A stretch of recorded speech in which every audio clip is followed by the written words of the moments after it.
Largamos entonces la última reunión de este ciclito de 4, que me pone muy contento haber podido compartir con ustedes estos miércoles acá en el Centro Cultural Borges. Y a lo largo del cual hemos dicho unas cuantas cosas en torno a las grandes palabras, a las grandes categorías, a los grandes conceptos con los que en este ciclo de 40 años hemos dado cuenta de las ideas, como anuncia el título de esta serie de charlas, de las ideas de esta época. Ya dijimos unas cuantas cosas sobre la noción misma de época, no voy a repetirme. Ya dijimos también cuáles son esas ideas que caracterizan esta época, cuáles son las palabras con las que hemos pensado esta época de 40 años. Hay una que sin duda está en el centro, que es sobre la que hemos estado dando vueltas de mil modos, que es la palabra democracia.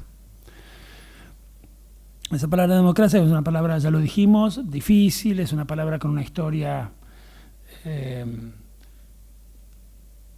no siempre la puso del lado de las cosas buenas de la vida y de la historia, más bien que tendió a ponerla del lado de las cosas malas de la vida y de la historia.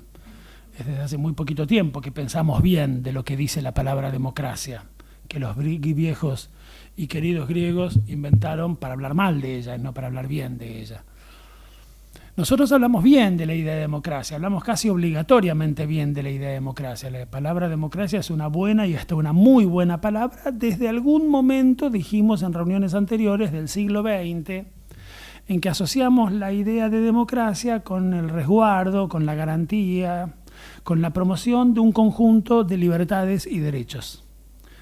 Asociamos la idea de democracia a la idea de libertad y a la idea de derecho.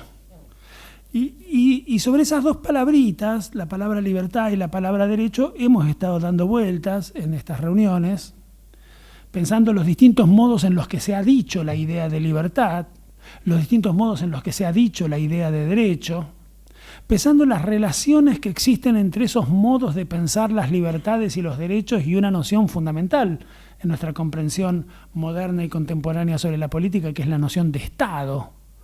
¿Dónde ponemos al Estado? ¿Del lado de las cosas buenas que promueven y defienden la libertad y los derechos, o del lado de las cosas malas que los amenazan o los asfixian? Y eso nos permitió identificar tres grandes tradiciones conceptuales, tradiciones teóricas, tradiciones filosóficas. Ya dije muchas veces que la historia no tiene por qué ser un ejemplo de lo que enseñan los libros de filosofía política. En la historia las cosas son siempre más mezcladas, en la historia las tradiciones políticas se articulan a partir, sin duda, de conceptos teóricos, pero también de luchas concretas de los pueblos. Pero en la medida en que no renunciamos a la teoría para pensar la historia, podemos organizar esa teoría en tres grandes tradiciones que nos han permitido pensar lo que nombramos con la palabra democracia en el último siglo, digamos, y en particular en la Argentina de estos últimos 40 años, que es lo que estuvimos recorriendo acá, y nombrar esas tradiciones con los nombres de liberalismo, democracia y republicanismo.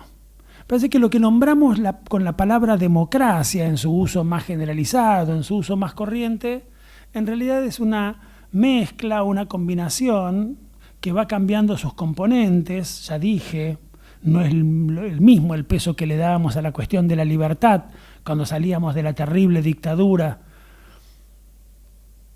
que terminó en el 83, que el peso que le damos a la libertad cuando las circunstancias de nuestra vida colectiva son mucho menos tremendas.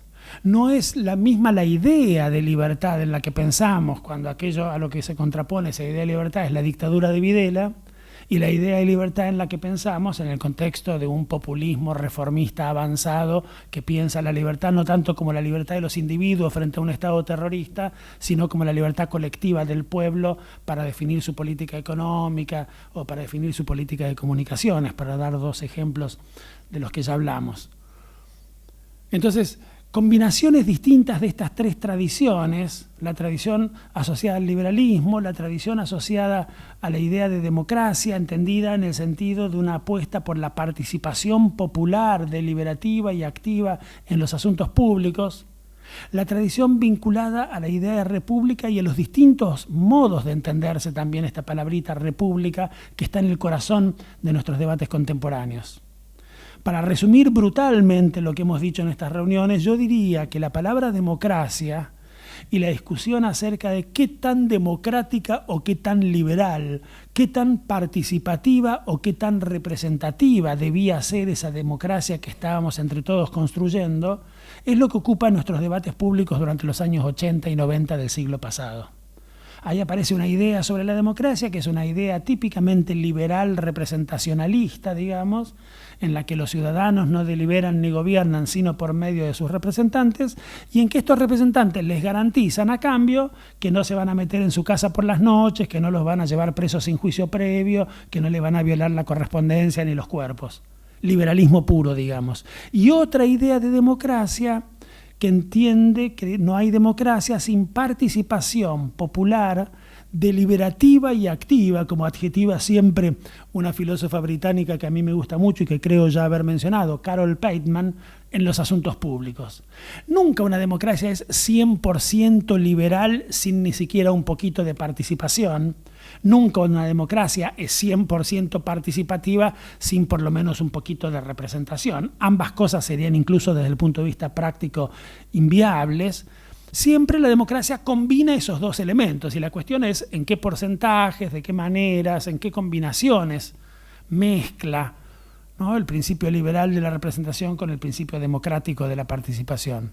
Un autor al que ya mencioné alguna vez, que se llamaba José Núñez, que en los años 80 y los primeros 90 escribía cosas que a mí me gustaban mucho, solía insistir en que lo que llamábamos nosotros democracia en aquellos años de la transición a la democracia en la Argentina, más bien merecía ser llamado un liberalismo, ¿no?, moderadamente democrático, y él pedía más a la democracia para que en efecto se ganara el derecho a ser nombrada de esa manera. Una idea fuertemente participativista sobre la democracia es la que acompaña las jornadas de fin del 2001 y de los primeros meses del 2002 en la Argentina, donde vuelve una idea fuerte de participación directa, asambleística de los ciudadanos y las ciudadanas en los asuntos públicos. Y yo diría que lo que viene después de eso está mucho más dominado por la discusión en torno a la república y a los modos o a los significados que adquiere esa palabra, que a la democracia y a los significados que había adquirido en las discusiones del siglo anterior. Por un lado aparece una idea republicana antimajoritarista, antipopulista, que levanta la bandera de la república frente a la idea de gobierno popular y sobre todo frente a la idea de liderazgos populares, carismáticos y personalistas. Eso había aparecido ya en el discurso de fin del siglo pasado, ¿no?, en relación con el tipo de caudillismo que se expresaba en la figura tan pintoresca del expresidente Menem, y vuelve durante la primera, pero sobre todo durante la segunda gestión kirchnerista, ¿no?, como forma de condena a un tipo de caudillismo que se veía cargado de todas las connotaciones negativas del típico populismo del siglo XX, ¿no?, al que el republicanismo de entonación más liberal, más elitista, más aristocratizante se había cansado de criticar. Y aparece otro modo de pensarse la idea de república que nos permite, por el contrario, calificar exactamente como republicanos e incluso como muy saludablemente republicanos a esos gobiernos democráticos populares o populistas, incluyendo dentro de sus características la de sostener en general liderazgos carismáticos o personalistas muy fuertes, recuperando otra subtradición de la gran tradición republicana, ¿no?, que no es la de la república espartana o la de la república veneciana, sino más bien la de la república ateniense o la de la república florentina, es decir, repúblicas más populares, repúblicas más plebeyas, repúblicas por eso mismo más conflictivas, ¿no?,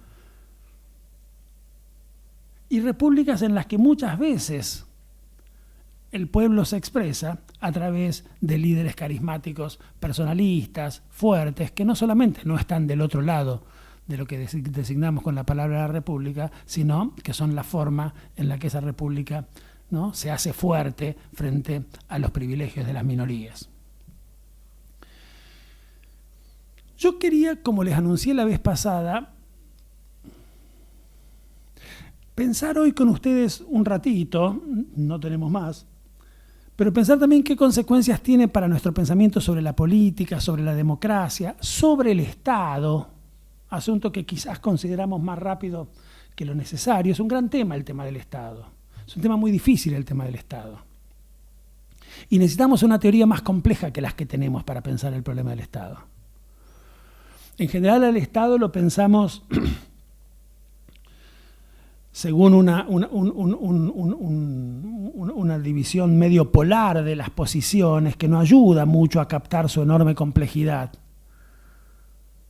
Liberales y marxistas tienden a desconfiar del Estado, tienden a ponerle un gran signo menos al Estado, tienden a suponer que el Estado está del lado de las cosas malas de la vida y de la historia, o bien porque es una amenaza a las libertades y a los derechos de los individuos, o bien porque es una máquina al servicio de la reproducción de las desigualdades, de las diferencias.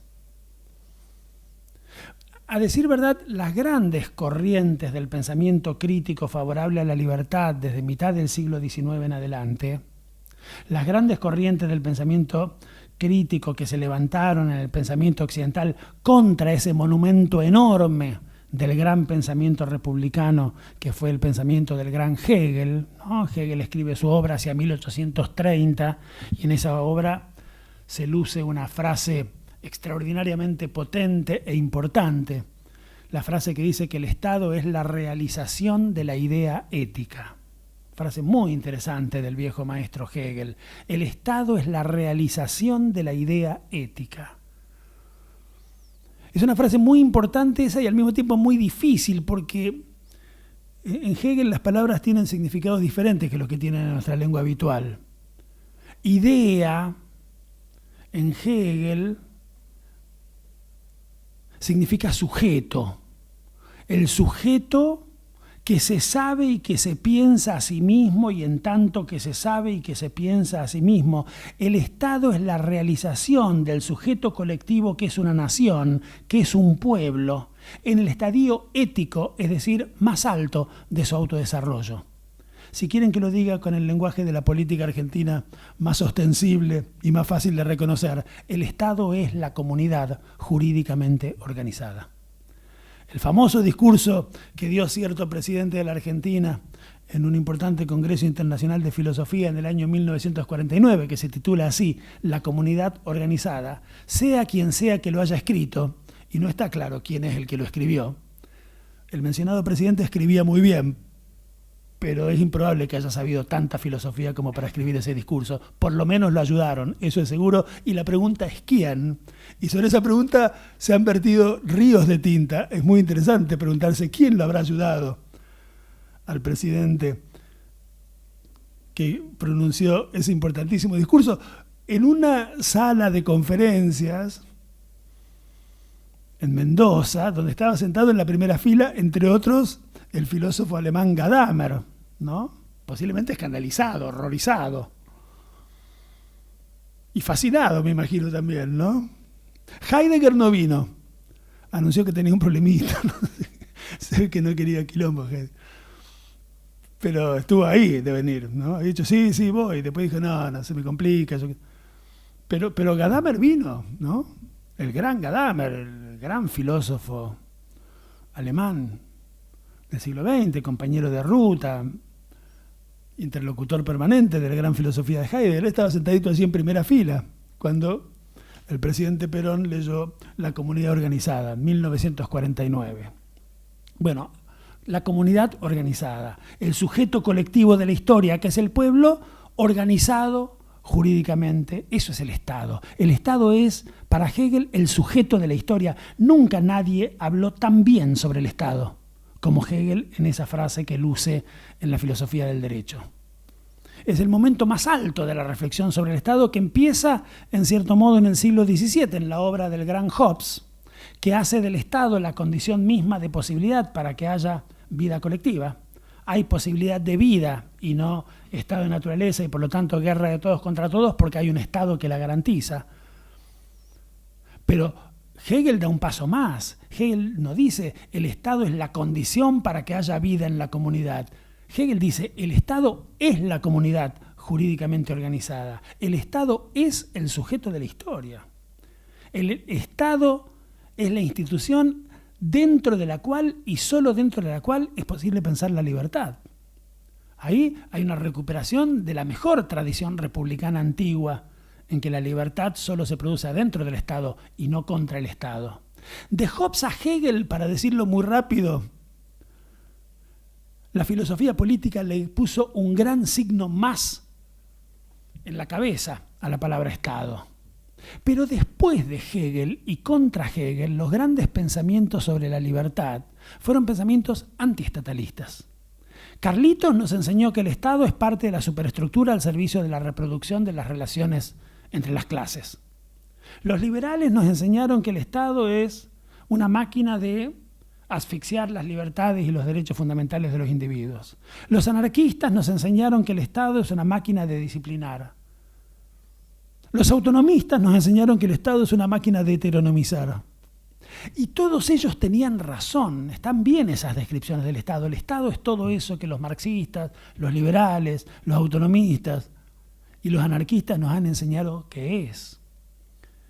Lo que hemos aprendido a lo largo del siglo XX y en América Latina y en la Argentina de manera especialmente dolorosa, es que sin embargo no basta con sacarnos de ahí el Estado para finalmente tocar el cielo de la libertad, de la autonomía, del socialismo o de lo que fuera con las manos. Cuando no tuvimos Estado, tendimos a ser siempre mucho menos libres, a tener muchos menos derechos y a depender mucho más de fuerzas extrañas a nosotros mismos, en particular las tremendas fuerzas del mercado que cuando tuvimos Estado. Entonces, ¿el Estado es todo lo que marxistas, liberales, anarquistas y autonomistas nos han enseñado que es? Sí, pero cuando no está, estamos peor. Entonces es necesario tener una visión más compleja sobre el Estado, que pueda pensarlo como ese monstruo jánico de dos rostros, de dos caras, bifronte, que al mismo tiempo que asfixia las libertades y los derechos, las garantiza. Que al mismo tiempo que las hace posible, las neutraliza, y que por lo tanto debe ser democráticamente gobernado a fin de que en efecto cumpla las funciones que requerimos de él para tener una sociedad más democrática y más libre. Ese me parece que es un asunto importante para pensar. El viejo Guillermo O'Donnell, en sus últimos años, O'Donnell fue un muy importante politólogo argentino, escribió libros fundamentales en los 60, en los 70 y muchos más libros después también. A mí los que más me gustan son los de los 60 y los 70, pero en todo caso siguió escribiendo hasta el final. Y una de las cosas que decía en sus últimos años es: pensamos la transición democrática de modo sesgado. Pensamos la transición democrática, pensamos la democracia cuando pensábamos la transición como un atributo del sistema político. Pensábamos en la palabra democracia y pensábamos en las votaciones y pensábamos en los partidos. Y no pensamos, de tanto que lo rechazábamos, en lo que era necesario democratizar, que no era otra cosa que el Estado. La democracia tiene que suponer también la democratización del propio Estado y de los mecanismos de toma de decisión en el Estado, para que el Estado juegue en efecto un papel favorable a la libertad y a los derechos y no un papel contrario a ellos. El Estado es una gran máquina que puede servir para garantizar derechos o para reprimirlos, para garantizar libertades o para asfixiarlas, y dependerá que haga lo uno o lo otro el modo en que logremos que esté gobernado. La democracia no es solamente un problema del sistema de partidos, es también un problema del modo de gestión del propio aparato del Estado. Yo quería preguntarme cómo habían sido conmocionadas todas estas discusiones, la discusión sobre el Estado, la discusión sobre la libertad, que reapareció con fuerza en estos años en la Argentina, por ese gran y estremecedor acontecimiento de carácter planetario que nos sacudió las vidas en estos últimos años, que es la pandemia. La catástrofe, ya usé esta palabra la vez pasada cuando anuncié de qué iba a hablar hoy, la catástrofe de la pandemia. La catástrofe de la pandemia y el conjunto de problemas que esa catástrofe tan visible al mismo tiempo expresa y denuncia, y que son los verdaderos problemas que tenemos. El verdadero problema que tenemos, o los verdaderos problemas que tenemos, que hemos descubierto que tenemos en los últimos años, no son, por supuesto, el COVID-19. El COVID-19 no es nuestro problema. El COVID-19, según nos han enseñado todos los que saben sobre el asunto, los que hemos leído abundantemente en los últimos años, es el síntoma que expresa un conjunto de desequilibrios que tienen que ver con la deforestación de los bosques, que tienen que ver con los modos en que nos alimentamos, que tienen que ver con los modos en que producimos los chanchos que nos comemos y los forrajes que le damos a los chanchos que comemos y los árboles que talamos para cultivar allí los forrajes para los árboles que comemos. No, los árboles no, los chanchos. Todo eso produce un conjunto de desequilibrios que en algún momento afectan a algún bicho en su aparato no sé qué y lo hace agarrarse en alguna no sé qué que se transmite no sé cómo y nos enferma a todos. Pero son esos desequilibrios los verdaderos problemas que tenemos, ¿no? Como hemos aprendido. Seguramente todo esto se debe poder explicar bastante mejor que lo que acabo de hacerlo en estos últimos años. Bueno, esos problemas me parece que han repercutido de un modo muy importante sobre este conjunto de asuntos de los que hemos discutido en estas reuniones y en particular sobre nuestro modo de pensar la cuestión del Estado. Hay algo interesante que pasó en estos últimos años. Por un lado, creo que en muy amplios sectores de la opinión pública de los países, sacando quizás por algunos sectores muy marginales de una izquierda antiestatalista dura y sectores igualmente muy marginales de una derecha libertariana. En la Argentina se han apropiado de la palabra libertaria. No está muy bien, ¿no? Por supuesto las palabras se pueden usar como cada uno quiera y su significado es su uso, como decía un filósofo del lenguaje austríaco, pero sería más propio llamarla, en el sentido que la palabra tiene en las filosofías de la derecha norteamericana, libertarianas que libertarias, ¿no? Como sea, en ciertos sectores bastante marginales de la izquierda y de la derecha antiestatalistas más furiosas, sigue dominando una idea negativa acerca del Estado e incluso tuvimos que asistir durante los meses más bravos de la pandemia a manifestaciones de gente que se pronunciaba a favor de la libertad y contra la terrible dictadura que nos obligaba a ponernos cosas en la boca y a no salir de nuestras casas, ¿no? Violando de esa manera libertades que aparecían como sagradas, un poco al estilo del liberalismo más clásico. Pero de manera general tiendo a pensar que hubo en todo el mundo y en la Argentina también una valorización del Estado, una valorización de las políticas públicas, una comprensión de la necesidad de que el Estado invirtiera plata en levantar hospitales, en garparle a los enfermeros. Salimos de la pandemia, me parece, más estatalistas que lo que entramos a la pandemia. Salimos de la pandemia con una mayor comprensión sobre las funciones del Estado para la preservación de un bien tan básico, anterior conceptualmente a cualquier libertad y a cualquier derecho que podamos usufructuar, como la vida. Pero al mismo tiempo que aparecía una valorización del Estado que a mí me parece que es conceptual, filosóficamente interesante y que nos deja una enseñanza sobre la que está bueno seguir pensando, había algo muy evidente que era la comprensión de la absoluta impotencia de ese Estado y no de nuestro Estado pobre y subdesarrollado de un país pobre del sur, sino incluso de los estados más ricos y potentes de la tierra para conjurar el peligro frente al que querían intervenir. Ahí hay algo interesante que pasó con la pandemia. Ningún país, ni siquiera aquellos que tenían estados más poderosos, más ricos, más fuertes, con más presupuesto, con más dispositivos de todo tipo, pudo evitar que este bicho de porquería que nos complicó la existencia durante 2 años ingresara en sus fronteras e hiciera estragos dentro de sus fronteras. Había algo interesante allí, que es la perfecta asimetría entre el carácter nacional, local, de las políticas que los estados pueden aplicar y el carácter más que nacional, mundial, planetario, del problema que querían combatir, ¿no? Los estados pueden levantar hospitales adentro de las fronteras de sus países, los estados pueden decidir aumentarle los salarios a los enfermeros, los estados pueden decidir comprar o no comprar vacunas. Pero los estados son impotentes, todos ellos lo fueron, para evitar que se produjera un fenómeno que los excedía por los 4 costados. Eso llevó mucho durante los meses de la pandemia, durante el par de años en que vivimos en esa situación tan rara,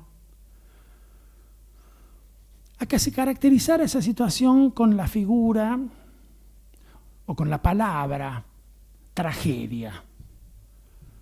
Se usó mucho la idea de tragedia para pensar la pandemia. La tragedia como un castigo de los dioses, como un capricho de los dioses, como algo frente a lo que nada podemos hacer. De algún modo esa es la definición de tragedia, ¿no?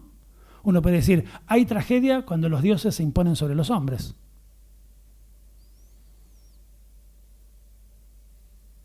Eso lo pensaron los antiguos griegos hace 2500 años, ¿no? Escribieron las grandes tragedias en las que, en efecto, fuerzas superiores a las nuestras nos derrotan inexorablemente y nada podemos hacer frente a ello. No podemos actuar frente a los caprichos de los dioses. No podemos terminar de comprender el sentido de esos caprichos. O cuando lo comprendemos, ya no nos sirve de nada haberlo comprendido porque ya es tarde. Como dice Creonte en Antígona, en una frase tremenda. Ya he comprendido. Ay de mí, demasiado tarde. Qué interesante eso de Creonte. Ya entendí todo. Pero ¿de qué me sirve si se me murió toda la familia? ¿No? Omnipotencia de los dioses frente a la impotencia de los hombres. Hay una tragedia griega extraordinaria,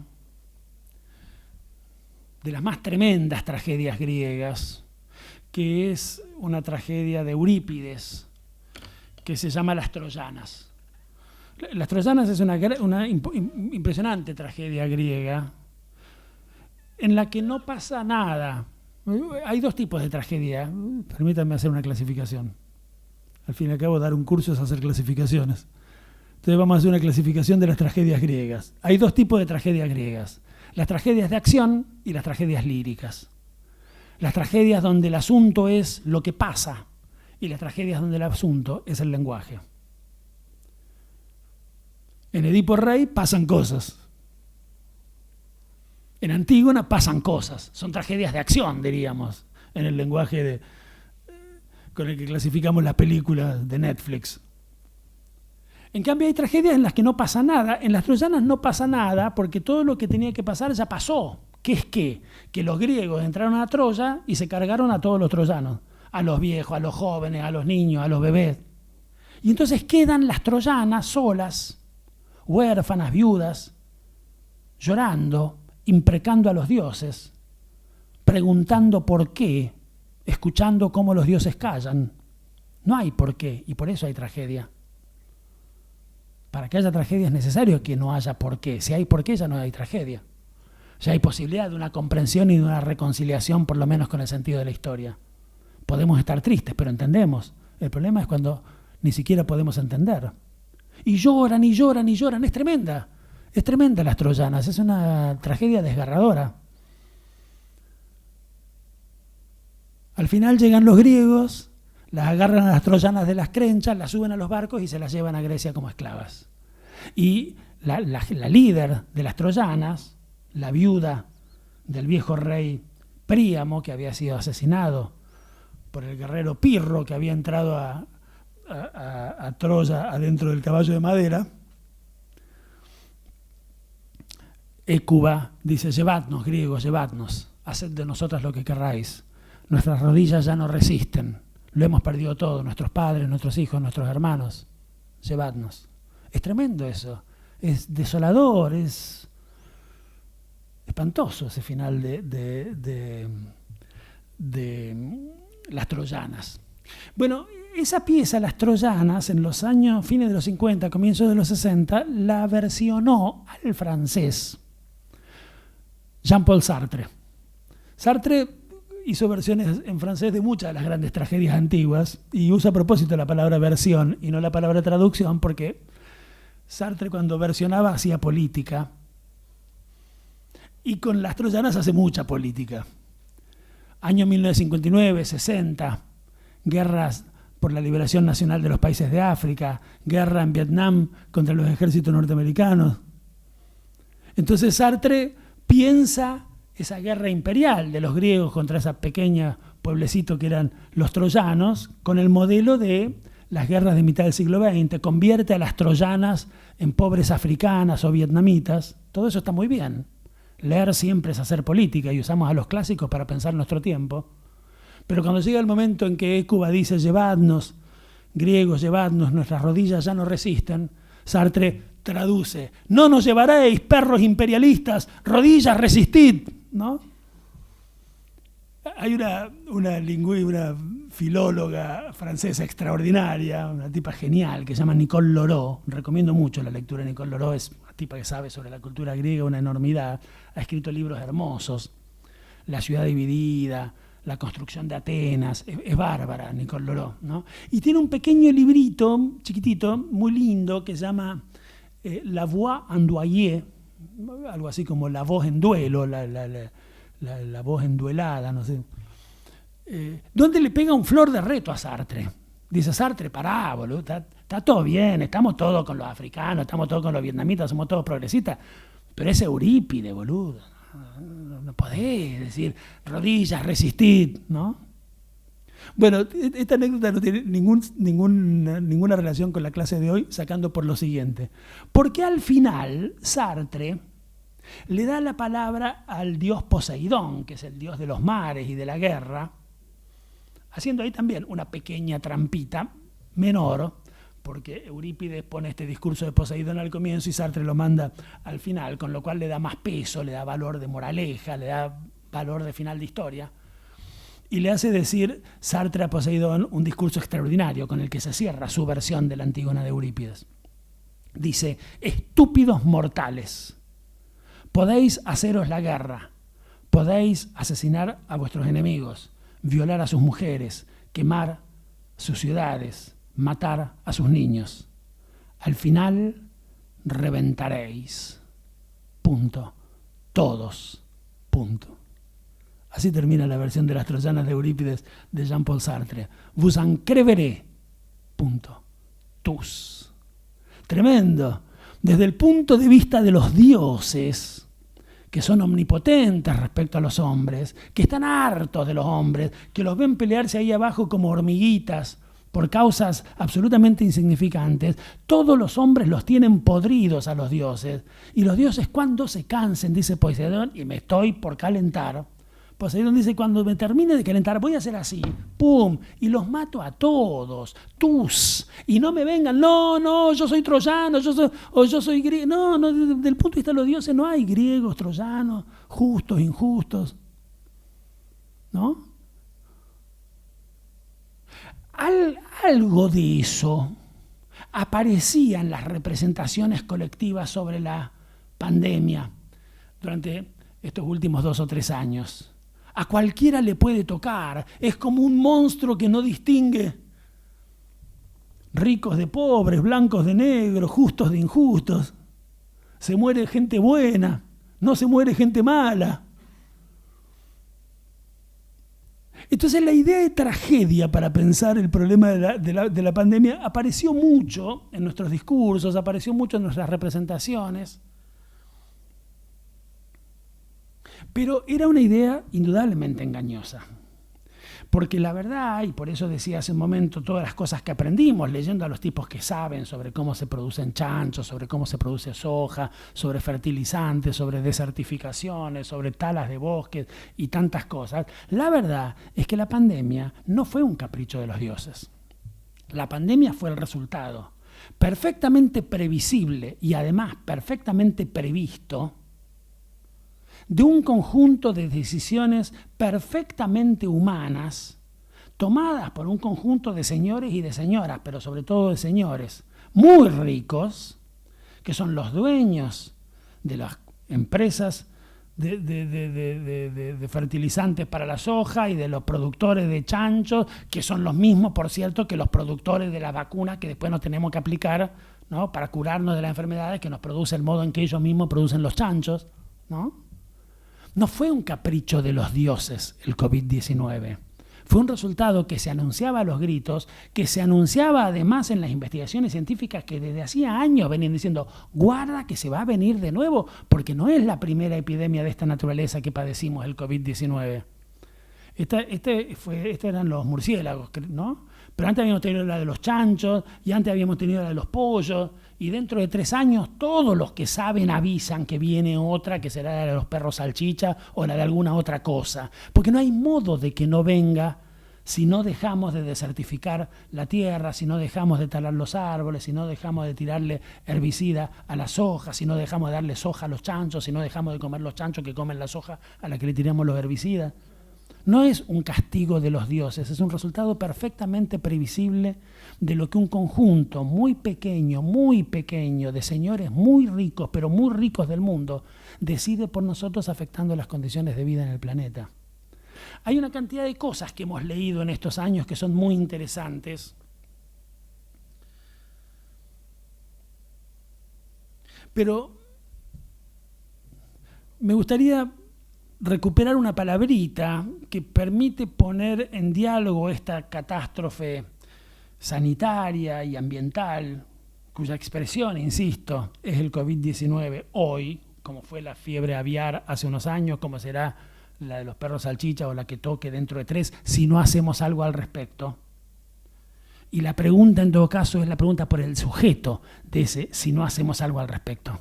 Esa me parece que es la pregunta política fundamental.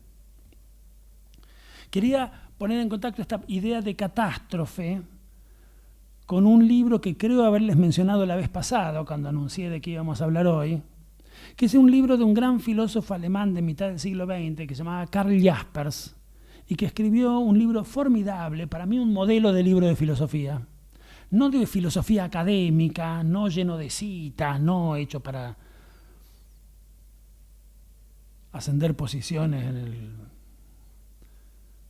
la escala de los organismos nacionales de investigación científica y tecnológica, sino para ser leído por la opinión pública mundial. Es un gran libro que se llama La bomba atómica y el futuro de la humanidad, donde aparece esa palabrita, humanidad, que me gustaría recuperar aquí. La discípula de Karl Jaspers, Hannah Arendt, una gran filósofa de la segunda mitad del siglo XX, extraordinaria, muy interesante, ha escrito libros importantísimos que posiblemente ustedes conozcan. Hay uno, quizás no de los más famosos, pero sí posiblemente el más hermoso, que se llama Hombres en tiempos de oscuridad, que son una serie de semblanzas, de retratos de grandes personajes públicos, filósofos, pero no solo. Aparece el Papa Juan XXIII, aparecen políticos, intelectuales, académicos, que marcaron la trayectoria intelectual de Arendt, y le dedica un capítulo precioso a su maestro Jaspers, con quien tenía una relación muy estrecha. La correspondencia entre Arendt y Jaspers es formidable, es interesantísima, muy, muy interesante. Y allí Arendt dice, comentando lo que dice Jaspers en este libro, que en las épocas de grandes catástrofes planetarias, la idea de humanidad, la categoría de humanidad, el concepto de humanidad, abandona las zonas confortables, digamos así, de la literatura, de la filosofía o de la utopía, para instalarse como un desafío fundamental en el corazón de la vida política de los pueblos. La humanidad como desafío político.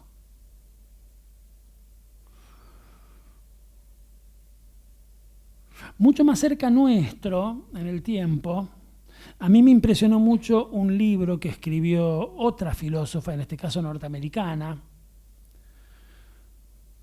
que se llama Judith Butler, Es muy buena Judith Butler, se la lee mucho además, y últimamente se la lee sobre todo por su fuerte militancia en temas de políticas de género, es una filósofa feminista muy interesante, pero sus campos de preocupaciones se exceden con mucho el feminismo, y este no es un libro sobre feminismo, aunque sin duda esa perspectiva todo el tiempo permea todo lo que escribe, ¿no?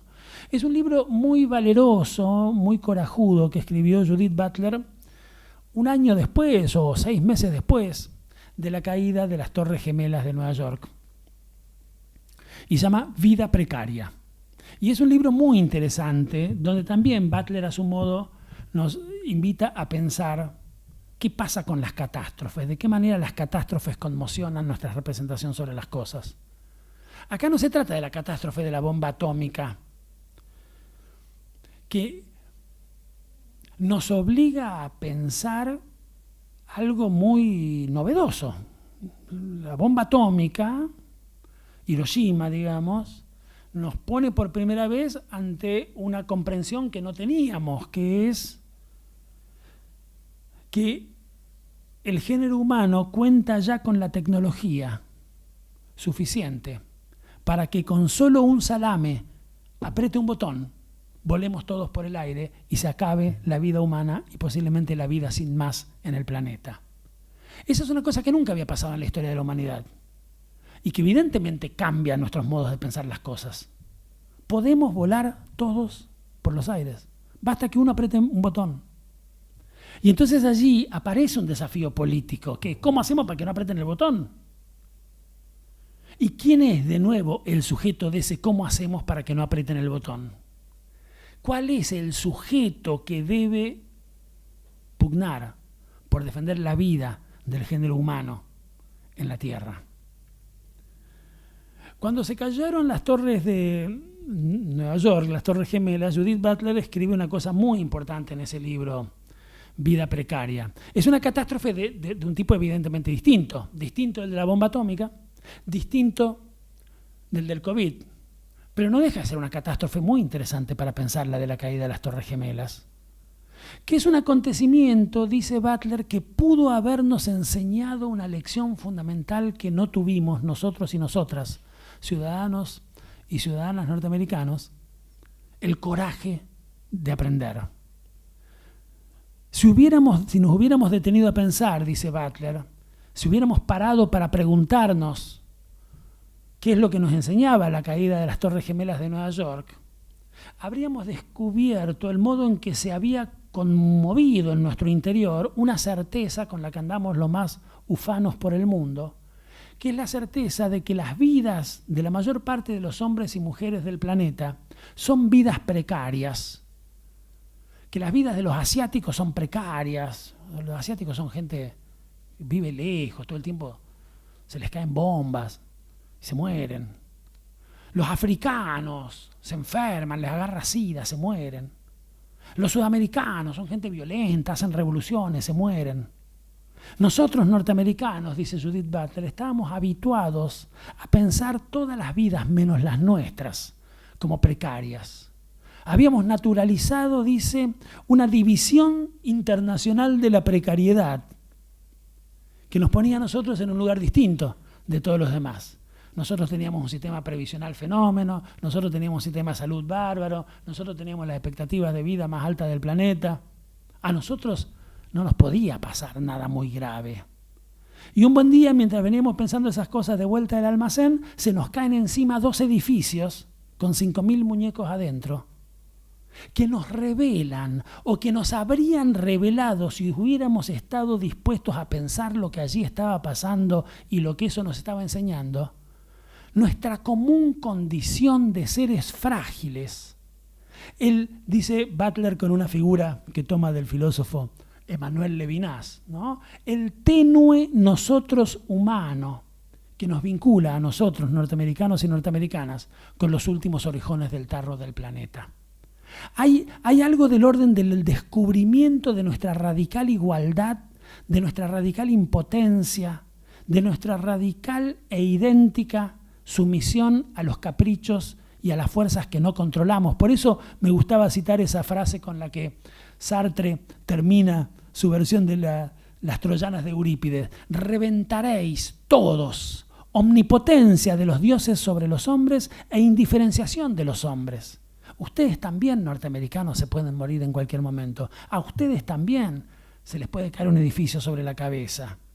A ustedes también les puede entrar por las fronteras este bichito insignificante y matarles a millones y millones de ciudadanos que estaban muy tranquilos porque a ellos no les podía pasar. Ustedes también pueden saltar por el aire el día que un salame apriete un botón. Las grandes catástrofes nos revelan algo del orden de la igualdad entre todos los hombres y todas las mujeres de todos los pueblos del mundo. Y esa es una experiencia que todos tuvimos durante los años de la pandemia, durante los meses por lo menos más intensos, esos en los que llegaba a las 8 de la noche, prendíamos el televisor y veíamos cómo palas excavadoras estaban construyendo tumbas en San Pablo, en San Petersburgo, en Ciudad del Cabo, en México, en Jujuy. Todas ellas con una característica idéntica y particularmente perturbadora. Todas del tamaño de nuestros propios cuerpos. Cualquiera de ellas podría habernos estado destinada, y quizás alguna de ellas lo estaba. Era imposible no sentir de manera casi física ese tenue nosotros humano del que habla Judith Butler, esa perfecta coincidencia en nuestra condición de seres finitos, de seres precarios, que nos une al último de los pobres asiáticos, al último de los enfermos africanos, al último de los violentos sudamericanos. Todo el género humano está en peligro de volar por los aires si alguien aprieta mal un botón. Está en peligro de que se le caiga encima un edificio en la cabeza. O está en peligro de morirse de COVID o de la que venga dentro de 3 años si no hacemos algo al respecto. Y entonces, ¿en qué consiste eso que aquí estoy llamando el desafío político? Lo que Arendt dice cuando dice la idea de humanidad sale de la zona de la literatura o de la utopía para convertirse en un desafío político. ¿Cuál es ese desafío político? Déjenme decirlo así. Es el desafío de constituir como un sujeto consciente, autoconsciente, a esa humanidad que hoy se nos presenta apenas como un objeto de los riesgos que corre, de los peligros que la acechan. Juguemos por un ratito a que somos un poquito más marxistas que lo que somos y digámoslo así. ¿Cómo hacemos para convertir a un género humano en sí en una humanidad para sí? ¿Cómo hacemos para convertir a un género humano hecho de 8.000 millones de muñecos, todos ellos en peligro de volar por el aire, todos ellos en peligro de que se les caiga un avión en la cabeza, todos ellos en peligro de morir de COVID o de la de los perros salchicha? ¿Cómo hacemos para convertir ese género humano objeto en una humanidad sujeto, en condiciones de tomar su propio destino en sus manos y de evitar saltar por los aires, morir de COVID o que se nos sigan cayendo cosas sobre la cabeza? Me parece que ahí hay un desafío muy interesante para pensar. Y Jaspers usa una idea interesante, sin duda, muy característica de la filosofía alemana, incluso diría de la filosofía conservadora alemana. Y por eso la tomo con alguna prudencia. Pero no deja de entusiasmarme la idea, incluso con sus dificultades. Jaspers piensa la humanidad entera, la sociedad global, no se hablaba así en la década del 50 todavía, bajo la forma o bajo la especie de una gran conversación. Si la humanidad tiene que constituirse en un sujeto en condiciones de enfrentar sus peligros, conversando consigo misma. Claro, como Jaspers es un señor, qué boludo. Como Jaspers es un señor medio conservador, muy elitista, uno tiene la sensación cuando lee eso de que se imagina esa conversación bajo la forma de una amable mesa de té a las 5 de la tarde entre el general de Gaulle, Franklin Delano Roosevelt, Churchill, Y un par más, ciertamente no Stalin, a quien detesta. Es un libro profundamente, casi diría infantil y un poco ingenuamente antisoviético, ¿no? La bomba atómica y el futuro de la humanidad. Pero no importa. Hoy somos más democráticos que eso. Hoy no nos conforma un amable té con masas entre nuestros representantes. Hoy la pregunta sería, ¿cómo construimos las condiciones para un diálogo entre todos los pueblos de la Tierra? Que son pueblos que hablan distintas lenguas, que tienen distintas tradiciones, que tienen distintas culturas, que tienen distintas formas de organización política, que se dan, por cierto, distintos líderes que tienen que tener un papel fundamental en estas discusiones. Es mucho más fácil esta conversación con 10 o 15 lulas en el planeta que sin ellos, ¿no? Creemos en los líderes, creemos en los estadistas para que estas conversaciones sean posibles. No suponemos una mesa enorme con 8.000 millones de sillas para conversar. Sabemos que los pueblos conversan también a través de los liderazgos que se dan para ello. ¿Cómo hacemos? ¿Cuál es la forma de la conversación en la que podemos construir como sujeto colectivo de su destino común a esa humanidad que hoy se nos aparece como un objeto inconsciente de peligros que comparte? Un filósofo alemán un poquito posterior a Jaspers, y que aprendió mucho de Jaspers, y que también le dedica un hermoso retrato en su libro Perfiles filosófico-políticos, es Jürgen Habermas. Perfiles filosóficos es posiblemente el libro más hermoso de Habermas, si es que la palabra hermoso y la palabra Habermas caben en una misma frase. Es un libro muy lindo de Habermas, en que Habermas traza semblanzas de todos sus maestros y de todos los filósofos alemanes que lo influyeron. Hay un hermoso texto sobre Benjamin, un hermoso texto sobre Adorno, un hermoso texto sobre su maestro Marcuse, ¿no? El maestro directo de Habermas. Y quisiera subrayar aquí la palabra Marcuse, solo para que la retengamos un minutito, porque es un autor muy presente en el libro con el que voy a terminar dentro de pocos minutos esta última charla, que es este hermoso libro de nuestro amigo y maestro Horacio González. Ya anuncié este libro, Humanismo, Impugnación y Resistencia, ¿no? Es un libro muy marcusiano, quizás el libro más frankfurtiano, ¿no? Marcuse es un personaje fundamental de lo que podríamos llamar la segunda generación de la así llamada Escuela de Frankfurt, que tiene en su primera generación a los grandes Adorno, Horkheimer, Erich Fromm, Siegfried Kracauer, ¿no? Todos ellos herederos y lectores de Marx y de Weber y de Freud. Esa es la argamasa de la que está hecha la Escuela de Frankfurt, ¿no? Son todos marxistas, son todos weberianos, son todos muy buenos lectores de Freud, pero tienen que pensar una sociedad distinta que la sociedad del siglo XIX que pensaron Marx y Weber. Tienen que pensar la sociedad de masas, también distinta que la sociedad victoriana que se había dedicado a pensar Freud, con esos instrumentos conceptuales. Allí Marcuse ocupa un lugar fundamental, sobre todo su libro mayor, su libro más conocido, más famoso, El hombre unidimensional, ¿no? Es solo uno de los muchos que escribió, pero posiblemente sea el más famoso de los que escribió. El hombre de una sola dimensión. El hombre alienado por las tecnologías, por las burocracias, por el sistema capitalista industrial, por la lógica de la sociedad de masas, por la lógica del consumo compulsivo. La idea de alienación que recibe la Escuela de Frankfurt de Marx y de Weber es fundamental en este libro de Marcuse. Bueno, voy a volver sobre esto, y si no vuelvo no importa, ya quedó dicho el nombre de Marcuse y ya quedó dicha la fuerte influencia de ese nombre y de todo el clima de la Escuela de Frankfurt en este importantísimo libro final, lo último que escribió, de Horacio González. Marcuse es uno de los homenajeados por Habermas en su libro Perfiles filosóficos, donde también hay entonces un hermoso capítulo sobre Jaspers. Yo creo que Habermas aprendió de Jaspers a pensar, y a pensar no en términos conservadores, sino diría yo en términos emancipatorios. La idea, la metáfora de la sociedad como una conversación.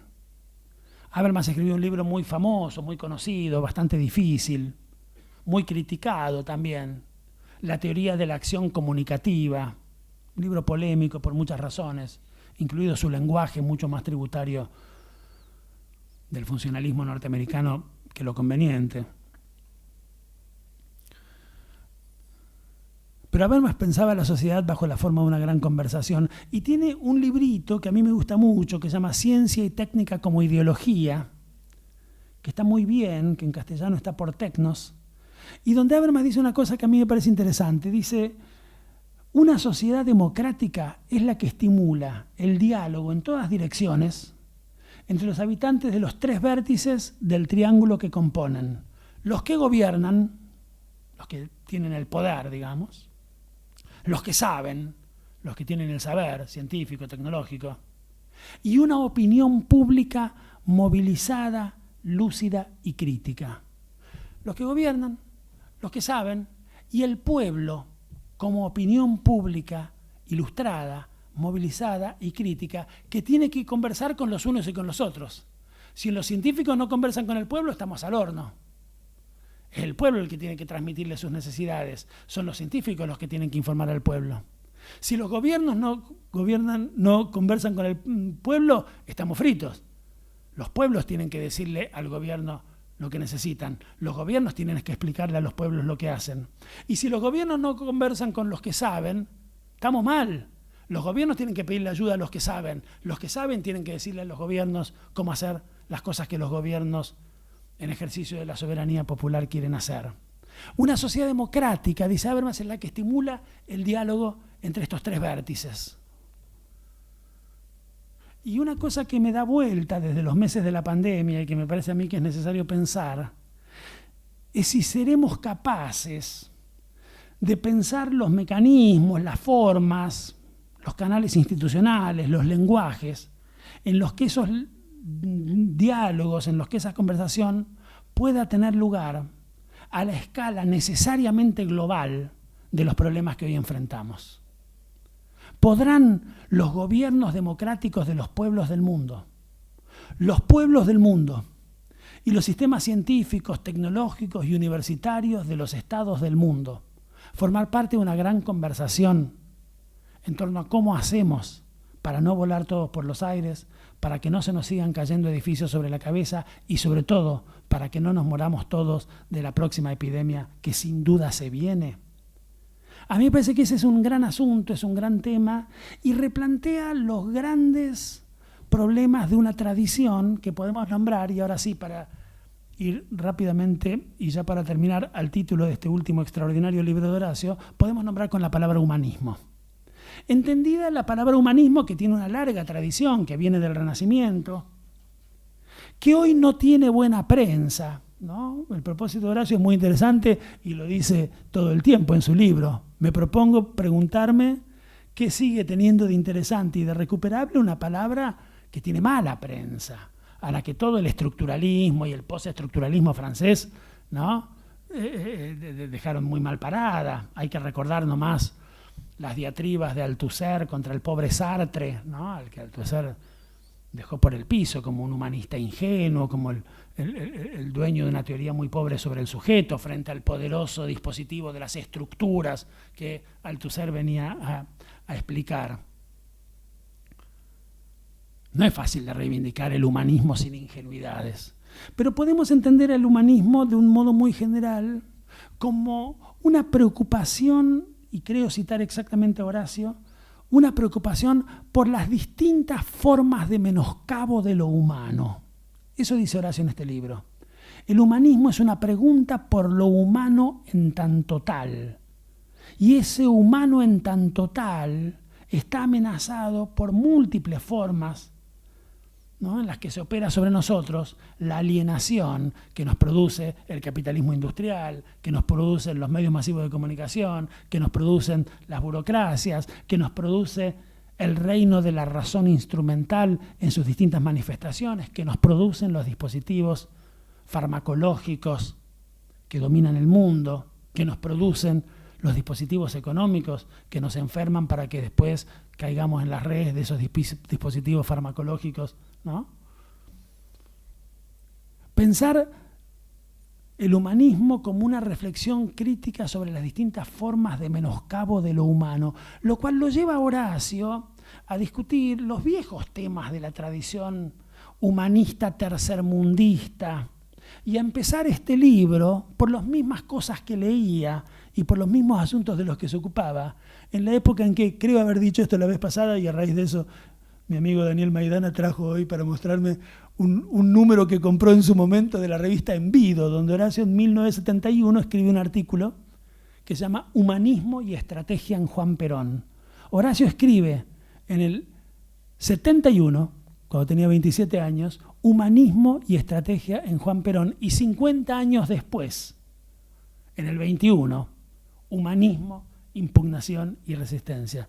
La presencia de la palabra humanismo en el título de lo primero que escribió, lo primero importante, lo primero publicado, es ese extraordinario artículo en la revista Envido.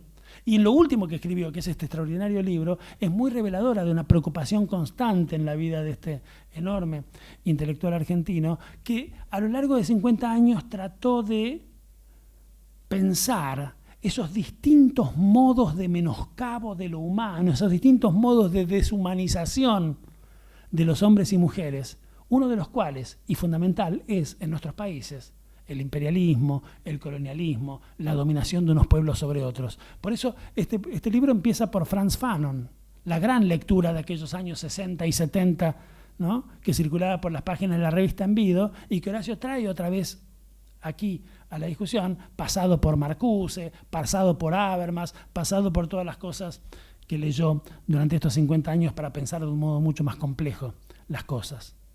Pensar la humanidad y pensar el humanismo como una pregunta por esa humanidad. Pero allí, ya para casi terminar, hay una cosa que no querría dejar de decir.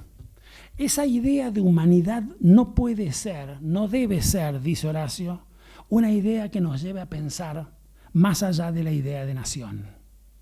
Hay un modo de pensar el mundo globalizado, y ese modo tiene nombres y apellidos bastante notorios, el de Tony Negri, el de Michael Hart, ¿no?, que más o menos vienen a decirnos, bueno, ya basta con la nación, no sean nacionalistas, dejen de hablar de la nación, ¿no? Siempre que uno dice la palabra nación frente a algún colega europeo, corre el riesgo de pasar por fascista, ¿no? Dijo nación, seguro que nos quiere matar a todos. No quiero matar a nadie. Quiero pensar las formas concretas en que se organizan las vidas de los hombres y de las mujeres en los pueblos, organizados según tradiciones, con lenguajes, con culturas a las que damos el nombre de la nación. La humanidad no puede ser lo otro de la nación. La humanidad solo existe en los modos en los que se encarna, en las formas concretas en que se realiza lo humano en los pueblos distintos de la tierra. Este libro dice esto en cada una de sus páginas de 1000 modos distintos.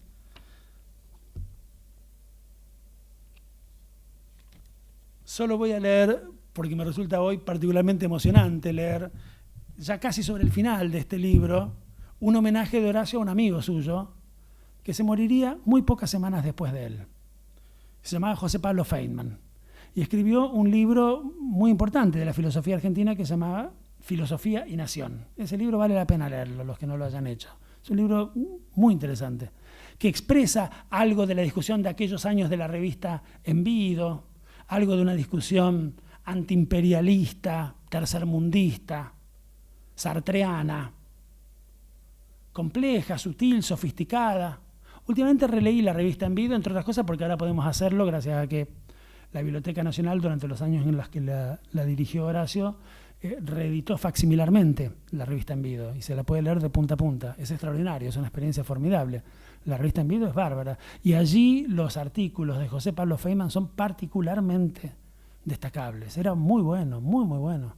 Y Filosofía y Nación es un libro que aparece en el año 84, a la salida de la dictadura, escrito durante toda la dictadura, muy interesante, de filosofía argentina, ¿no? Filosofía y Nación. Y Horacio dice, terminando su Humanismo, Impugnación y Resistencia, Llamamos a este libro Humanismo, Impugnación y Resistencia, pero bien hubiera podido llamarse Humanismo y Nación. Y así hay una nota a pie de página, y a pie de página dice, saludo a mi amigo José Pablo Feynman, algo por el estilo, ¿no? Hoy impresiona mucho leer esta frase porque están los dos muertos, ¿no? Y Feynman murió efectivamente muy poco tiempo después de Horacio, no sin escribir un homenaje conmovedor a Horacio en página 12. Dejemos al lector tomar a su cargo los remaches y el herrumbrado martillo con el que golpear las clavijas que unan las dos palabras, humanismo y nación. Pero tengo el débito de explorar una opinión al respecto. Las naciones quieren ser un efecto mimético de la tradición humanística, desde luego pasadas por el sedazo de la gloria y de los actos sublimes contra la sumisión. Muy interesante, la nación no es lo otro de la humanidad, es la humanidad allí donde ésta se realiza, bajo los ropajes necesariamente particulares con que los pueblos luchan contra la sumisión, luchan contra la opresión, luchan contra el imperialismo, luchan contra el colonialismo, luchan a favor de la libertad, ¿no? Es en la nación y solo en la nación que la humanidad puede realizarse. Un humanismo sin nación sería un humanismo abstracto, finalmente cómplice de las formas en las que se organiza de hecho el mundo, ¿no? Con sus naciones dominantes y sus naciones dominadas. Un humanismo abstracto, un humanismo sin nación, es el humanismo de las propagandas de Benetton, ¿no? Con un niñito convenientemente blanco, otro convenientemente negro, otro convenientemente amarillo, y ahí se supone que está la humanidad. Eso no es un humanismo verdadero. Eso es una absurda y caricaturesca descripción de la pluralidad de lo existente, que no puede dar cuenta de aquello de lo que un humanismo verdadero tiene que dar cuenta, que es la relación de opresión entre el papá de ese niñito blanco y el papá del niñito negro que votaron juntos para la foto de Benetton, y que es una opresión que hay que liquidar, que hay que combatir para que la humanidad, en efecto, ¿no?, se rebele. Es en las naciones y solo a través de las naciones que un humanismo verdadero puede acontecer. Y esa es, y termino entonces ahora con esto, la enseñanza de una larga tradición. La mencioné la vez pasada, dije algunos nombres, y hoy traje, buscando rápido en la biblioteca antes de venir para acá, algunos libros para mostrar. Hoy traje este hermoso libro, que es un libro también de los años finales de la vida de Horacio, un libro que a mí me gusta muchísimo, que es un librito sobre Manuel Ugarte, ¿no? Manuel Ugarte, Modernismo y Latinoamericanismo.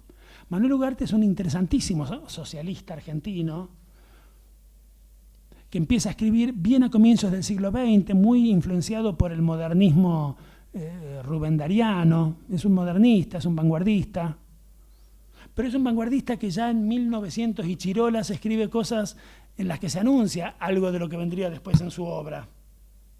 Ugarte ya había escrito en 1901, dice Horacio, en un artículo que titula El peligro yanqui, que, cita, los Estados Unidos continuarán siendo el único y verdadero peligro que amenaza a las repúblicas latinoamericanas. Ugarte tiene una vocación política que Darío, su maestro, su prologuista también, no tiene, ¿no? Y eso lo lleva después, en su viaje por Europa, a inspeccionar zonas particularmente interesantes y ricas del socialismo francés, en particular el pensamiento de un filósofo francés que da nombre a una calle porteña que se llamaba Jean Jaurès, y que era un socialista que pensaba el problema de la nación.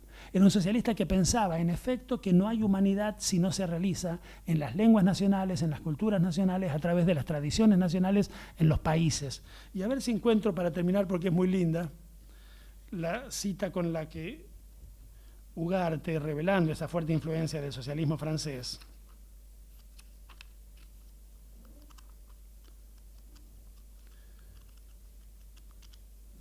no voy a encontrar.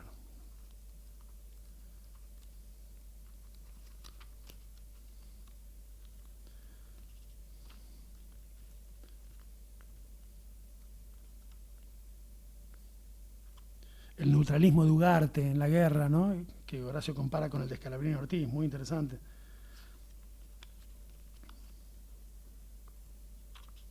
Pucha, habría...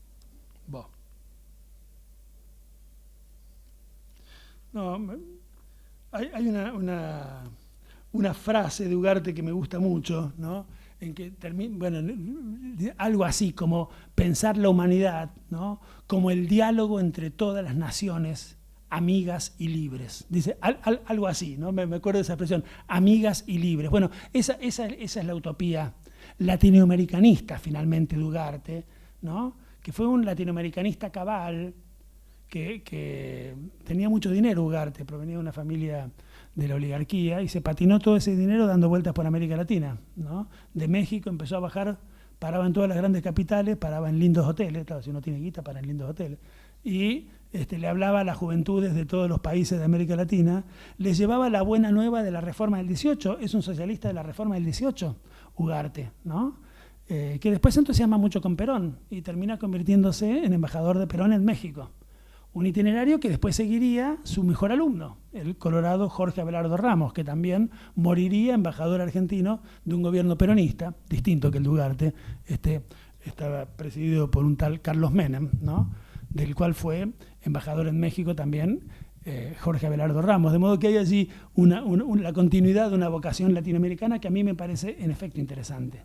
Porque ni podemos pensar un humanismo abstracto fuera de las naciones, fuera del tiempo, fuera de las lenguas nacionales y de las culturas nacionales, ni podemos pensar en un nacionalismo estrecho que cierre, ¿no?, la pregunta por las luchas que debemos protagonizar a las fronteras de los propios espacios nacionales. Y me parece que en América Latina tenemos una larga tradición que debemos honrar y que me parece que marca un camino interesante, que es la tradición de un latinoamericanismo, una vocación por la integración regional latinoamericana, que a mí me parece que es el camino para desde América Latina empezar a pensar los grandes problemas del mundo, ¿no?, y empezar a hacer oír una voz en el concierto de las naciones, como suele decirse, que ayude a esto que aquí estamos planteando, convertir este género humano hoy en múltiples peligros en un sujeto en condiciones de hacerse cargo de su propio destino común y de no volar por el aire o de no morirnos todos en la próxima pandemia. A mí me parece que hay allí una tarea interesante, ¿no?, que debe definitivamente ser un condimento fundamental de los modos en los que pensemos en los años por venir el problema de la democracia y el problema de la república. Bueno, tenemos hoy unos minutitos para algunas últimas preguntas, tanto sobre lo que quedó dicho hoy como sobre lo que dijimos en estas reuniones. Si alguien quiere tomar la palabra, tenemos 10 minutitos, creo, para algún intercambio. Sí.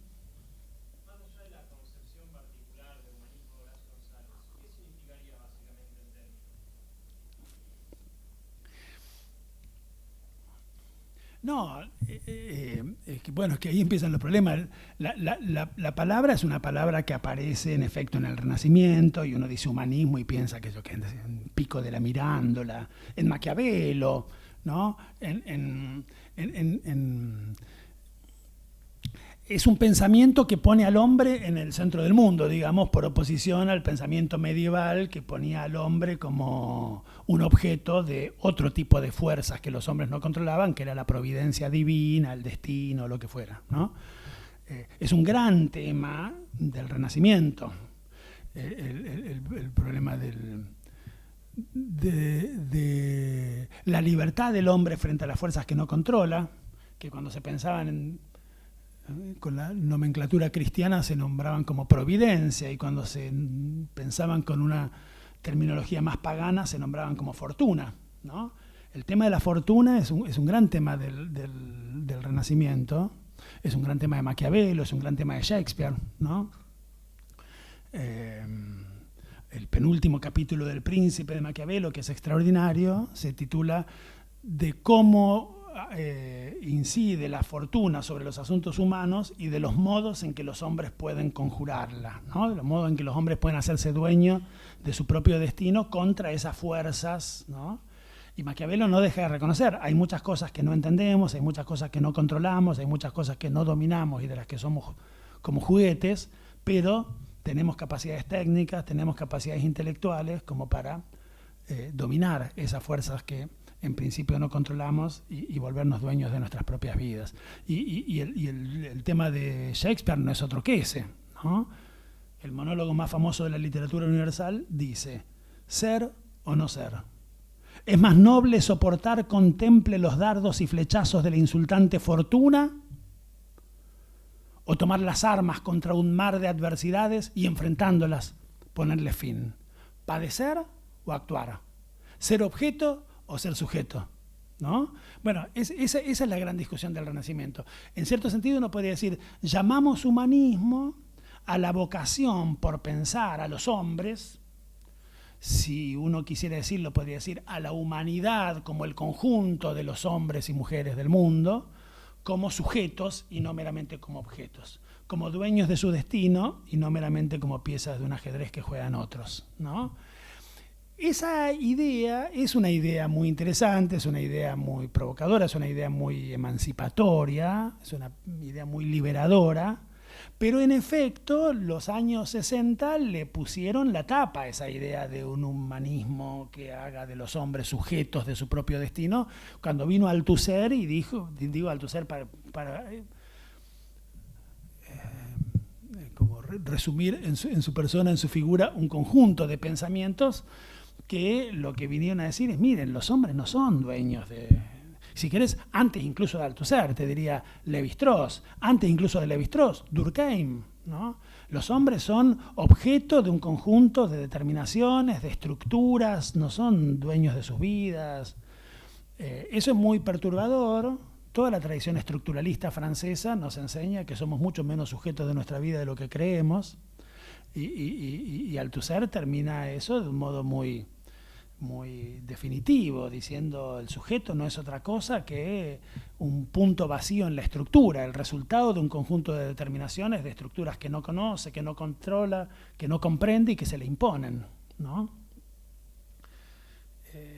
Entonces, ¿cómo rescatás al humanismo de esa losa sepulcral que le puso el gran estructuralismo y el postestructuralismo posterior?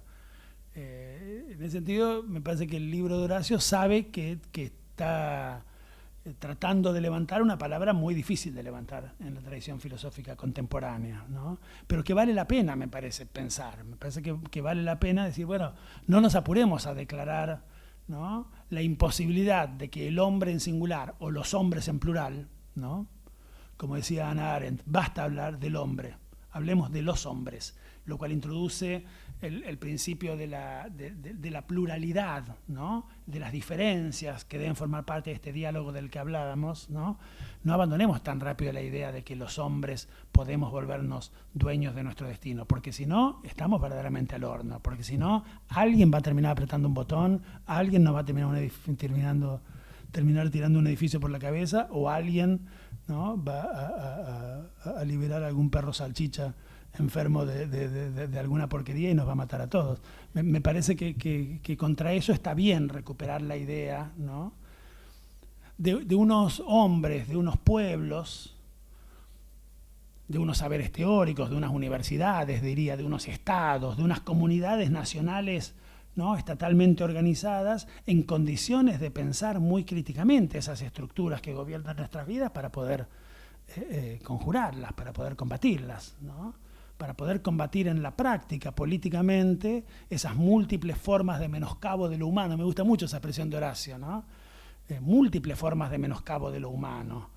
Aquellas que tienen que ver con la estructura de clases de la sociedad, aquellas que tienen que ver con las diferencias y los prejuicios raciales, aquellas que tienen que ver con los modos en los que se impone la razón instrumental, con aquellas que tienen que ver con los modos en los que se nos imponen las burocracias públicas y privadas. Contra todo eso es necesario dar una lucha liberadora para convertirnos en dueños de nuestras propias vidas.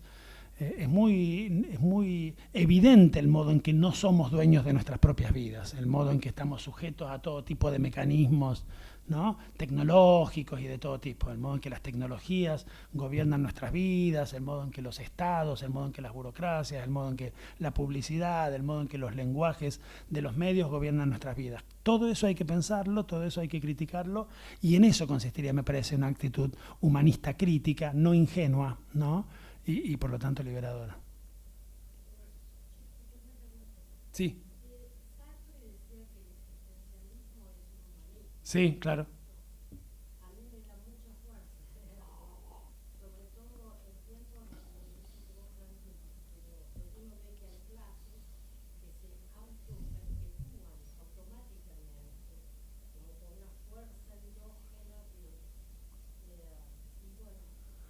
A mí me, a mí me gusta, sí, estoy de acuerdo con vos, a mí también me gusta mucho leer a Sartre.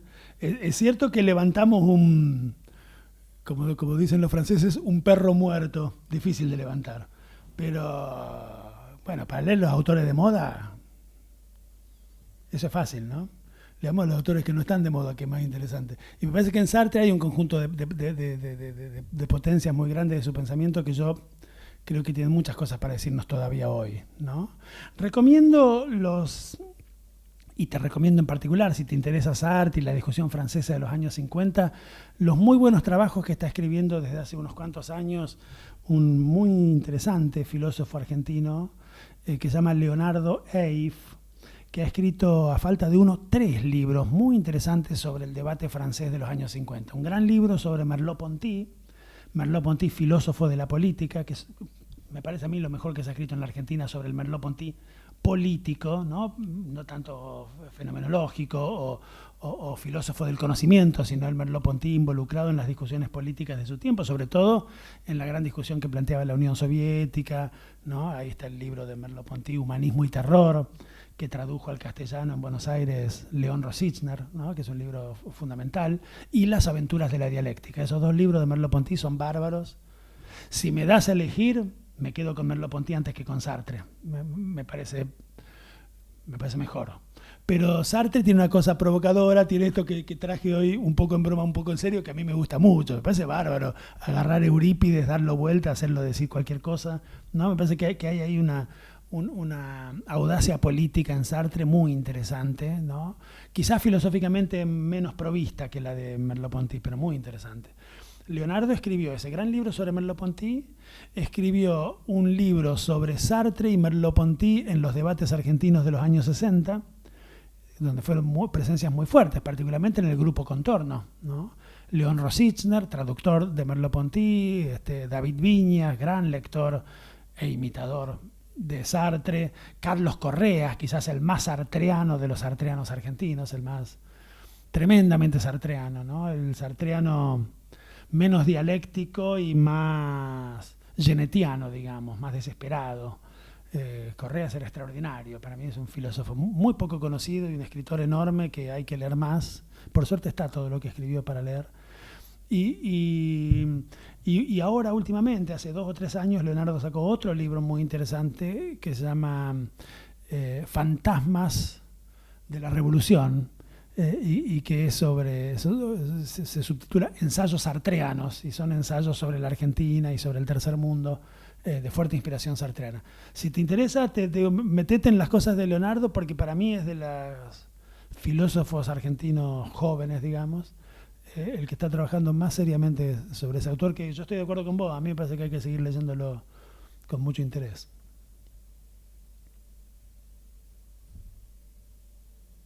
Compañera.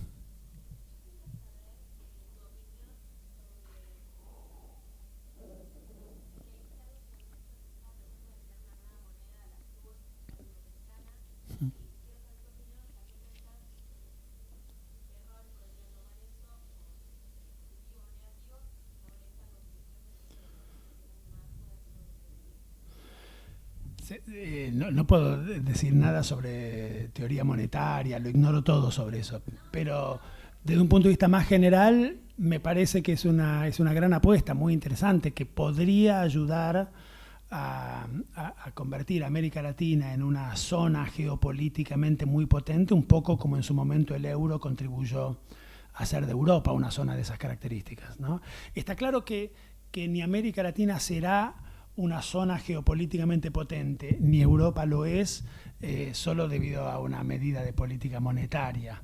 Europa es una región, entre otras cosas, porque ha tenido una muy interesante política, permítanme hablar de una cosa que me interesa mucho, universitaria, que permite que los jóvenes estudiantes de cualquier país de Europa que tengan ganas de hacer un semestre en otro país de Europa, vayan, lo hagan, vuelvan, en el medio se enamoren de alguien, se queden, tengan hijitos, y que entonces cuando uno después le pregunte vos qué sos, no te digan yo soy francés, yo soy holandés, yo soy italiano, sino que te digan yo soy europeo. A mí me parece que que América Latina tiene mucho para hacer en términos de una integración cultural, universitaria, educativa y también monetaria, para convertirnos en una región que pueda pensar más conjuntamente sus problemas. En la Argentina hay una ley votada por el Parlamento que indica la obligación de todas las escuelas secundarias de enseñar portugués. Y en Brasil hay una ley votada por su Parlamento que indica la obligación en todas las escuelas secundarias de enseñar castellano. Ninguna de esas dos leyes se cumplen. Es una ley producto de un convenio bilateral que pasó por los parlamentos de los dos países, y en los dos países se incumple esa ley fundamental. Sería muy importante que todos los adolescentes argentinos hablaran bien portugués y que todos los adolescentes brasileños hablaran bien castellano, y eso ayudaría mucho a una integración regional. Yo estoy convencido, a mí me importa mucho el asunto. Veníamos charlando con el amigo Maidana de algunas travesuras que estamos tramando en la universidad donde ambos trabajamos, para pensar algunos problemas que tienen que ver con la recuperación de viejos pensamientos latinoamericanistas en torno a la cuestión del desarrollo, en torno a la cuestión de la dependencia, y que tienen que avanzar en el sentido de una mucho mayor integración universitaria regional.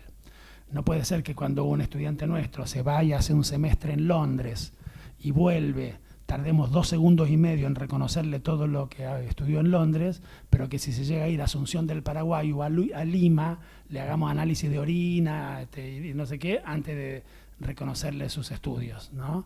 Si no empezamos por creer en las universidades latinoamericanas y en trabajar conjuntamente con ellas, es muy difícil que podamos construir una región, ¿ya? Y a mí me parece que mucho más que Europa, que es un continente en el que se hablan 15 o 20 lenguas, que tiene trayectorias muy disímiles, muy diferentes, de muchas enemistades y de muchas guerras, me parece que América Latina tiene condiciones extraordinarias para avanzar en el sentido de una integración muy efectiva. Se habla un puñado reducido de lenguas, hay una cultura común, hay muchas condiciones, me parece, para poder producir desde América Latina una voz potente para discutir los grandes problemas de la humanidad. Ese me parece que debería ser un objetivo. Sí. Sí.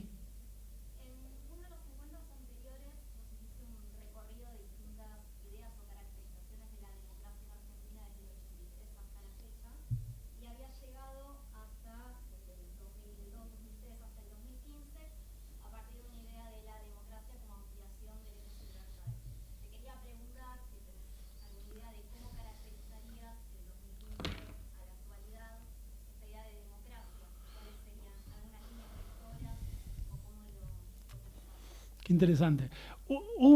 A ver, voy a salir del paso con la elegancia de la que sea capaz. Hubo una discusión muy interesante, hubo una discusión, por lo menos, no sé si fue muy interesante, respecto al carácter democrático o más o menos democrático de la así llamada nueva derecha que gobernó este ISPA entre el 2015 y el 2019.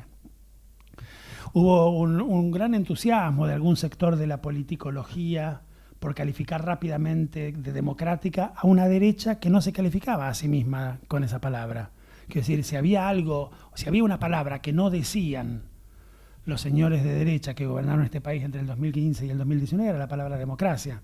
No era una necesidad de ellos reivindicarse como democráticos, sino de los politólogos que necesitaban que esos señores fueran democráticos para ellos poder estudiarlo con el paradigma que tenían, ¿no?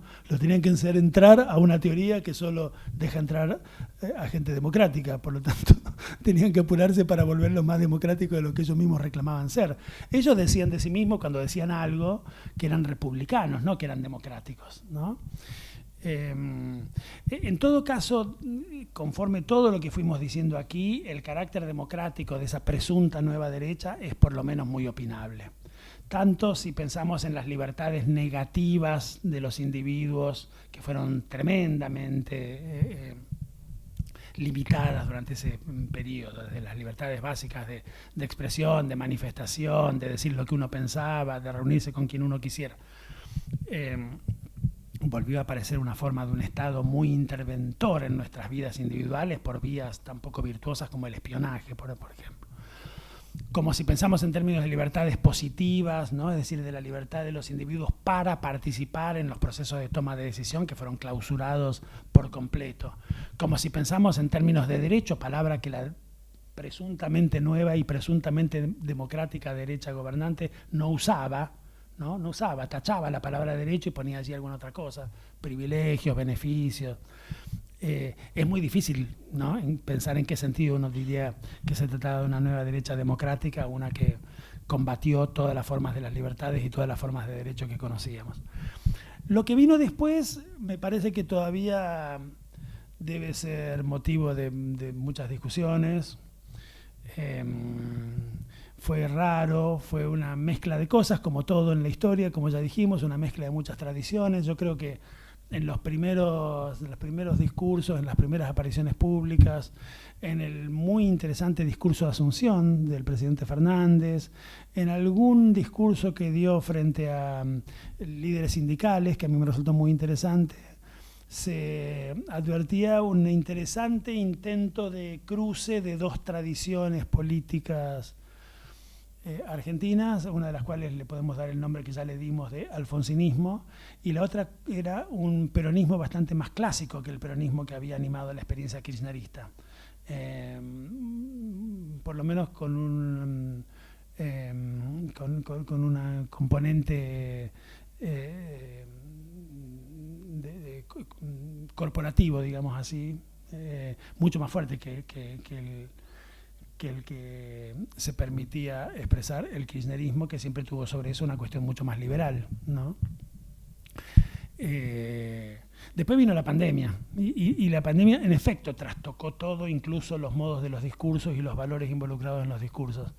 A mí me parece que una cosa interesante que toma el presidente Fernández del movimiento social más importante de la Argentina de los últimos 20 años, que es el movimiento de mujeres, así como el movimiento más importante de la Argentina de los 20 años anteriores había sido el movimiento piquetero, el movimiento sin duda más importante de la Argentina del siglo XXI es el movimiento de mujeres y de los feminismos, digamos, y de ahí el presidente Fernández toma una palabra, una idea, una categoría que me parece que usa mucho y que usó mucho durante la pandemia, que es la idea de cuidado, ¿no? De cuidado de la vida.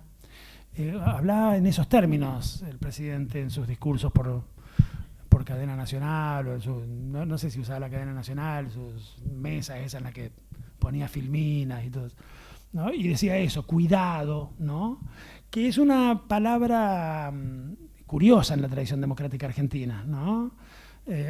Alguna teórica incluso acuñó la expresión estado maternal para aludir al tipo de estado que proponía el presidente Fernández, un estado que nos cuidaba, que nos arropaba, ¿no? Que preservaba ese bien anterior a cualquier libertad y a cualquier derecho, que era el de la vida, ¿no? Hay algo interesante en la discursividad del presidente Fernández, que está en su discurso de Asunción y está con mucha fuerza en su discurso de hoy, ¿no? Que no sé si han escuchado, a mí me parece uno de los mejores discursos que pronunció en los últimos tiempos. Este juicio no va a coincidir con el que escuchen ahora en los noticieros cuando lleguen a su casa, donde dirán que atacó a la justicia, que le gritó a la oposición.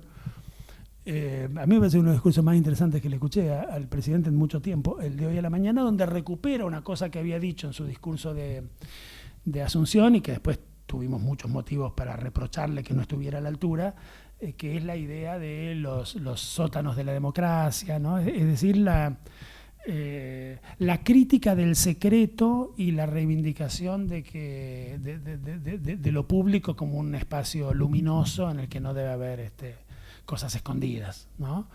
Después del lago escondido, que ya desde su nombre es una metáfora extraordinaria, después del lago escondido me parece que la preocupación por la publicidad, ¿no?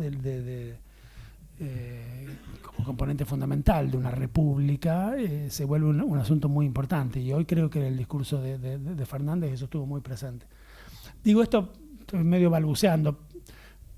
Me parece que la actual experiencia gubernamental, muy atravesada, muy cruzada por la emergencia de la pandemia, mezcla de nuevo las distintas tradiciones que hemos visto en estas reuniones, creo que desde cierto punto de vista es quizás acuñemos la expresión fernandismo. El fernandismo es quizás lo más clásicamente peronista que hemos tenido en la Argentina en mucho tiempo. Al mismo tiempo que tiene un componente liberal alfonsinista muy considerable, muy manifiesto en toda su retórica, prescinde del componente, digamos, jacobino redentorista que tenía el kirchnerismo, decididamente, ¿no? Esa mezcla, es eso más el cuidado, te diría, ¿no? Es eso más la idea de un Estado protector de un bien anterior a las libertades y a los derechos que es la vida. En el discurso de Alfonsín, la amenaza a la vida debía quedar en el pasado, y entonces aparecía la metáfora de la bisagra, la metáfora del corte, la metáfora del nunca más, ¿no? Me parece que a Alberto le tocó gobernar un país en el que todas nuestras vidas estuvieron en peligro en democracia. Estuvieron en fuerte peligro en democracia, ¿no? Y entonces, peligro debido a un enemigo, expresión que él usaba, muy distinto que aquel, ¿no? Y entonces allí aparecía esta idea de un Estado protector, y aparecían algunas ideas interesantes. La verdad es que cuando tengamos tiempo de pensar esta experiencia tan interesante, deberemos pensar un montón de cosas que dijo el presidente durante todo este tiempo, ¿no? La idea de la vacuna como un bien público mundial, que expresó en una mesa redonda en Chile, es una idea interesante.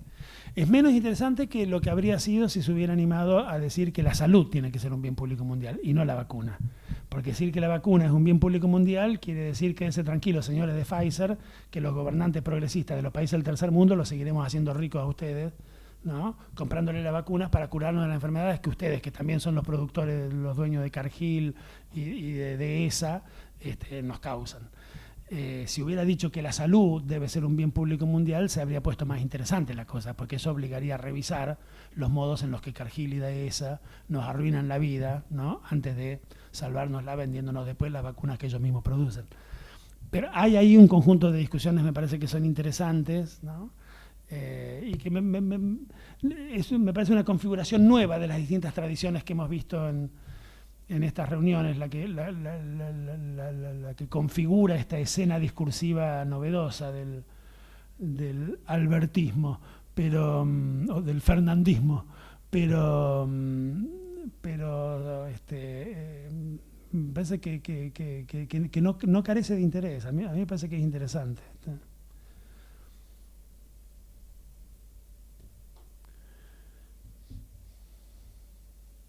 Bueno, al final hoy hice un esfuerzo enorme para no hablar de la coyuntura, no hablar del discurso de hoy, no hablar de los gritos del diputado Fernando Iglesias, y termina este curso diciendo que fue un discurso que me gustó. Bueno, ¿qué le va a hacer? Vieron que la coyuntura nos devora inevitablemente. Es un honor que me insulte, le dijo. Un honor, diputado.